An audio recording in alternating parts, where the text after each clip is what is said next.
Després dels primers dies del confinament, anava pel carrer i no em feia fins i tot por aixecar el cap, tu, perquè pensava que silenci, quina cosa. I després, clar, pensaves, no pot seguir així, perquè no ens en sortirem, m'entrarà una depressió que acabarà amb mi.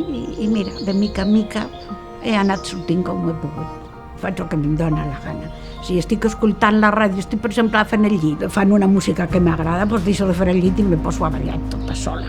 Sempre tinc ganes d'enfrontar les coses i tirar cap endavant, no es pot ser d'altra manera. M'entretén molt les plantes, el jardí. Bé, he vist la natura molt més que l'havia vista, mira tu.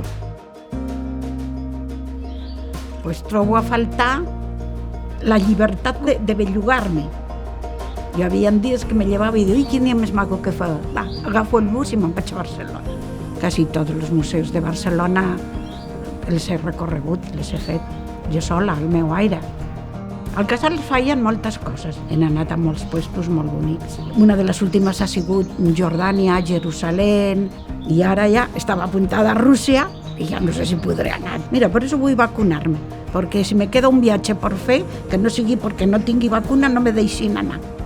Jo crec que aquesta situació la podrem vèncer a poc i amb paciència. I amb seny, pensant una mica el que fem. I sobretot ajudar-nos molt, els uns als altres i ser comprensius.